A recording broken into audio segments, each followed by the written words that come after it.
story of our lives for the next, 4 weeks is going to be utter boredom. The impeachment trial, the farce that is unfolding in the Senate, the trial of Donald Trump, is a giant bad joke. You know it. I know it.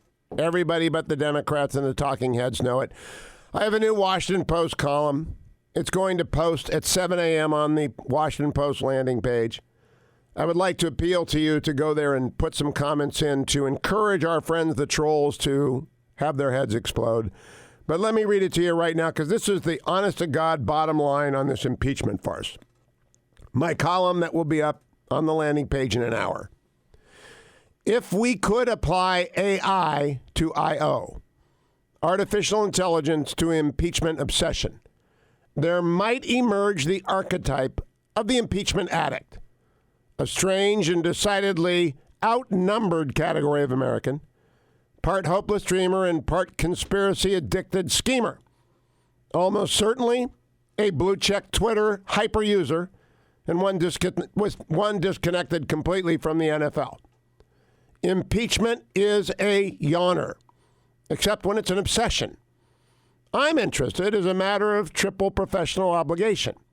Impeachment theory and practice is not only an annual lecture in my con law course, it is also a subject about which I'm occasionally required to opine by NBC News, such as on this weekend when I'm on Meet the Press, and for this newspaper, the Washington Post. But my largely center-right audience is not interested in the specifics of the allegations against President Trump. You people are not. You long ago dismissed the charges, as did I, as absurd, resulting from the pumped-up histrionics of an ultra-partisan age. But they are listening intensely anyway. You out there in Radio Land are listening intensely to see which Senate Republicans will fight, just as they did during the Justice Brett Kavanaugh confirmation hearing. You want to see who's going to defend the president and how vigorously. Many in the chattering class, however, are obsessed with these charges. Genuinely, thoroughly, wholly obsessed. Never have so few roved so fervently for a destination that the rest of the world would almost certainly be happy to skip. The obsessed are the same people who thought special counsel Robert Mueller was sending a secret message using every fourth word in alternating paragraphs. Please, liberal and left-leaning friends inside the Beltway leftists everywhere, and to those cocooned in the executive suites in the broadcast industry, please understand this. Most Americans don't care. They care about the election. They care about Iran. They care about whether Trump can keep the economy booming. Polls do indeed show that north of 40% of Americans want the Senate to remove Trump. But my strong sense, I don't know if you agree with me, you can call 1-800-520-1234 if you don't, or if you do. My strong sense is that statistic is profoundly misleading. Ask a question of anyone like that, and people will usually reply, usually according to their political affiliation, their view of Trump. But that does not indicate the degree of interest in the subject. Far from being fixated, most Americans are, I think, by turns amused, disgusted, or bored by this impeachment. And they are in no way seriously expecting anything other than a Senate trial that ends in an acquittal.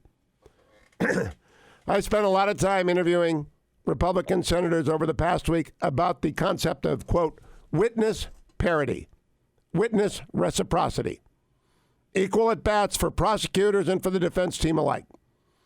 Unlike the miasma of the Ukrainian charges and countercharges, the subject is actually interesting, the witness subject, because it goes to the basic concept of fairness. The senators I spoke with, Tom Cotton of Arkansas, Ted Cruz, Texas, Oklahoma's James Inhofe, Oklahoma's James Lankford, Florida's Rick Scott, all five of these senators made it clear when it comes to witnesses, the sauce, goose, gander standard will apply. If the Democrats persuade the 4 Republicans that they need to open the Pandora's box of calling witnesses in the Senate trial, count on the witnesses coming in flights of 4. If the Democratic prosecutors are the first movers on calling for a witness, the defense should be allowed a reciprocal witness, as well as the opportunity to be the first mover on the next witness round. If former National Security Advisor John Bolton is a witness, then that means former Vice President Joe Biden's son Hunter, or the so-called whistleblower, will be as well. Perhaps impeachment manager and House Intelligence Committee Chairman Adam Schiff himself will be called to testify. So, there may be some interesting episodes ahead, and the prospect of seeing senators chained to their desks, obliged to listen to impeachment managers Schiff and Representative Jerry Nadler droning on for hours, is comical, but not watchable. Generally, the trial is going to be a snoozer. The commentariat hates this. Democrats are trying very hard to make it otherwise. Speaker Nancy Pelosi is even handing out souvenir pens. Those House managers are solemnly marching from one end of the Capitol to the other. Meanwhile, plenty of observers are choking back laughter. If witnesses are called, cry havoc and let slip the dogs of the unpronounceable names and the details of monthly draws on Burisma checking accounts. We could be here for weeks and weeks. And we already know the ending. What a charade. That's my new Washington Post column. I think this impeachment thing is going to be boring. I think it's going to be a charade. And I think you need to comment at WashingtonPost.com on my column. No, I normally don't ask you to do that. We normally will get 2,000 trolls, crazy people, nutters from the left, and they will hate on the column, and that's fine. 7 figures of people read a column at the Washington Post. A couple of thousand crazy people go and froth and throw out venom. I want you to troll them on this subject because they don't know that the country thinks this is absurd. They think it's important. They think Donald Trump's going to be impeached. They think this Lev Parnas guy is the key. Just like they thought Manafort was the key, just like they thought Roger Stone was the key, just like they thought Carter Page was the key, George Papadopoulos was the key, Robert Mueller was the key, Andrew Weissman was the key, just like they thought Adam Schiff was the key and Jerry Nadler was the key, just like they thought Maria Yovanovitch was the key. They've always thought Andrew McCabe was the key or James Comey was the key. Everything was the key, and now it's the impeachment trial is the key, and now Lev Parnas is the key. Here's what the president said about Lev Parnas yesterday, cut number 23. I don't know him. I don't know Parnas, other than I guess I had pictures taken, which I do with thousands of people, including people today that I didn't meet, but just met him. I don't know him at all, don't know what he's about, don't know where he comes from, know nothing about him. I can only tell you this thing is a big hoax. It's a big hoax. We call it, this is the current hoax. We've gone through the Russian witch hunt. We've gone through a lot of them from probably before I came down the escalator, but certainly since I came down the escalator, you take a look at what's happened. And in the meantime, our country, it doesn't matter what he's trying to probably make a deal for himself.